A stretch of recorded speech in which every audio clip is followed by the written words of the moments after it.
Joining us now is Navaz Ebrahim, president of the Association of Families of Flight PS752 victims. Thanks so much for being with us today. You lost your sister on this flight, your brother-in-law, and I know for so many of us who've lost a loved one, the anniversary of that death can be particularly hard. I wonder why it's important for you to speak out 4 years on. Hello, thank you for giving me this opportunity. Today is a very emotional day for us families. From the first day, we knew that this was a crime that the Islamic Republic of Iran committed against our loved ones. So it was very important to us from the beginning not to be silent and stand strong and, just not stop until the truth and justice is served for our loved ones. How is the association honoring the loved ones who were lost?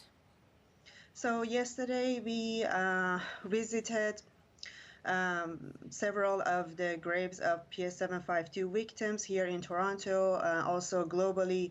The public in Iranian diaspora joined our call and paid their respect to the graves of other victims of the Islamic Republic of Iran around the world.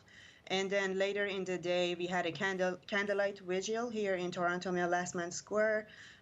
We had a few speeches. Mr. Hamid Ismailion, our association previous spokesperson, and Mr. Ali Essasi, parliament member, and Ms. Atena Daimi, a political activist, made their speeches. And today we have a commemoration event with the families and our special guests again here in Toronto. And it will be live streamed via our YouTube channel and other social media channels, and everybody can watch us live today. And we'll certainly be following that for CityNews. And while we know that Iran was responsible for the tragedy, no one has been held accountable. So what is the association asking for from the federal government to make something happen here? Mm-hmm. We've had several demands. There are 3 legal avenues. One is our case in front of International Court of Justice, which was filed by the 4 affected countries earlier this year in July. That case is still ongoing. Another avenue is in front of International Criminal Court in The Hague that our association independently filed, and we are still demanding at least one of the 4 affected countries support this case. The third avenue is our case in front of International Civil Aviation Organization, ICAO. We thankfully this morning were informed by the government of Canada that our case has been just filed this morning. And so we can confidently say that our case is in front of the 3 most important courts in the world.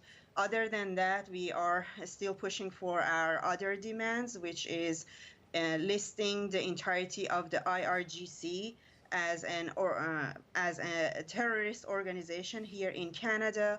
And we know that the government of Canada has initiated the deportation of the regime forces.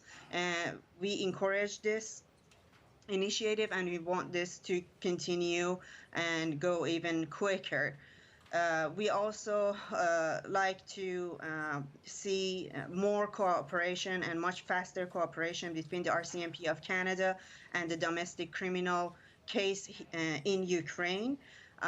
We also are pushing for our other demand, which is a request for provisional measure in front of International Court of Justice, considering the increased cases of harassment and intimidation that the families of PS752 are facing in Iran, which means that the affected countries actually can request for a much earlier court date, considering what the families are going through.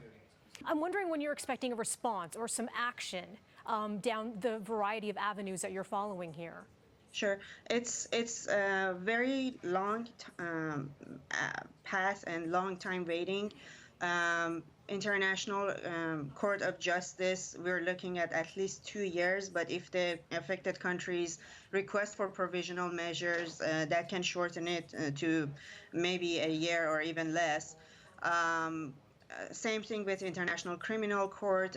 It's going to be a few years, and I'm not sure the timeline for the ICAO path, but we are very much aware of the long time waiting, but that doesn't mean that we will stop our fight. We will continue our fight. We will stand strong until the truth and justice is served for our loved ones. I wonder if there's anything you'd like to share about your sister and brother-in-law. It's very difficult to talk about them. Their energy is with us, but we are missing their physical presence every single day. We are missing making new memories with them, and they are always staying in our hearts and minds, and nothing will bring them back. But I know that they know that we are continuing our fight for them, and we will not stop, and we do not want this to happen ever again to another family, and the pain that we have endured should not be repeated for any other family, and that makes us push even harder for our demands. I'm so sorry for the loss of your loved ones. That's Navaz Ebrahim, president of the Association of the Families of Flight PS752 Victims. Thanks for joining us. Thanks for having me. Thank you.